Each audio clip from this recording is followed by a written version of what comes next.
ಮಕ್ಕಳಿಗೆ ರಾಜಕಾರಣಿ ಮಾಡಬೇಕು, ಟಿಕೆಟ್ ತರಬೇಕು, ಲೋಕಸಭಾ MP ಮಾಡಬೇಕು, ರಾಜ್ಯಸಭಾ MP ಮಾಡಬೇಕು. ಆದ್ರೆ ಇಲ್ಲಿರ್ತಕ್ಕಂಥ ಬಡವರು ವಿದ್ಯಾರ್ಥಿಗಳ ಬಗ್ಗೆ ನಿಮ್ಗೆ ಕಿಂಚಿತ್ ನಾಚಿಕೆ ಮಾನ ಮರ್ಯಾದೆ ಇಲ್ಲಿರ್ತಾರ ನಮ್ಮನ್ನ ವರ್ತಿಸ್ತಾ ಇದ್ದೀರಿ. ಫಾರಿನ್ ಅಮೆರಿಕ ದುಬೈದಾಗ ಕಳಿಸ್ತೀರಿ, ಬಡವ್ರ ಮಕ್ಳಿಗೆ ಗೊತ್ತಿಲ್ಲ ನಿಮ್ಗ ಏನ್ರಿ? ದಿನಕ್ಕೂ ಸುಳ್ಳು ಭರವಸೆ ಕೊಡ್ತೀರಿ, ಸುಳ್ಳು ಹೇಗೆ ಕೇಳ್ತೀರಿ? ಮಾನ್ಯ ಮುಖ್ಯಮಂತ್ರಿಗಳೇ, ನಿಮ್ಗೆ ಸವಾಲನ್ನ ಹಾಕ್ತಾ ಇದ್ದೀನಿ. ತಾಕತ್ತಿದ್ರೆ, ನಿಮಗ್ ತಾಕತ್ತನ್ನದಿದ್ರೆ, ದಮ್ಮಿದ್ರೆ ಪ್ರಪಂಚದಲ್ಲಿ ಮತ್ತೊಂದು ನೇಪಾಳವನ್ನ ಸೃಷ್ಟಿ ಮಾಡಬೇಡಿ.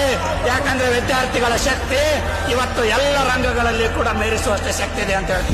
ಬಿಟ್ಟಿ ಭಾಗ್ಯ ಏನು ಬೇಡ, ವಿದ್ಯಾರ್ಥಿ ಜೀವನಕ್ಕ ದಾರಿ ದೀಪ ಆಗೋದ್ ಕೊಡ್ರಿ. ಬಿಟ್ಟಿ ಭಾಗ್ಯ ತಗೊಂಡ್ ಏನ್ ಮಾಡೈತ್ರಿ? ನೀವ ಬರ್ರಿ ನಮ್ಮ ಮನೆಗೆ, ನಾನೇ ನಿಮ್ಗೆ 4 ಸಾವಿರ ಕೊಡ್ತೀನಿ.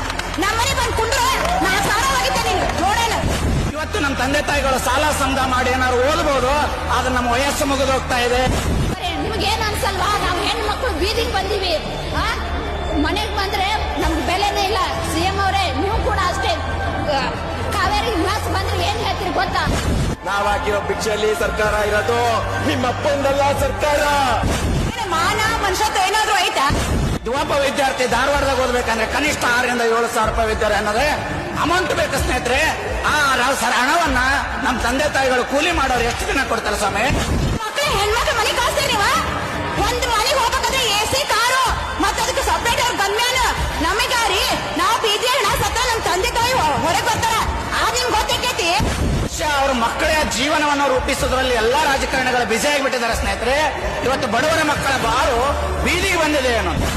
ನೀವು ಟೋಪಿ ಮಾಡಿರಿ, ಅದೇ ಟೈಪ್ ನಮ್ಗೇನಾರು ವಯೋಮಿತಿ ಕೊಡ್ಲಿಲ್ಲ, CM ಮನೆ ಮುತ್ತಿಗೆ ಹಾಕೋದು ಗ್ಯಾರಂಟಿ, ನಾವಂತೂ ಬಿಡೋದಿಲ್ಲ. ಏನ್ ಆಟ ಹಚ್ಚಿರಿ? ದಿನಕ್ಕೂ ನಾನು ಎಣಿಕೆ ಕೊಡ್ತೀರಿ.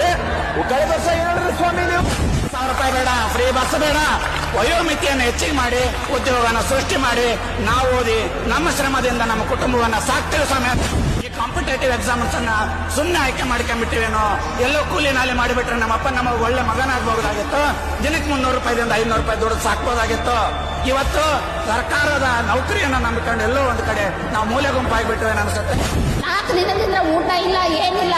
ನಾವು ಒಂದ್ ಅವಕಾಶ ಕೊಡಿ ಅಂತಂದ್ರೆ ರಾತ್ರಿ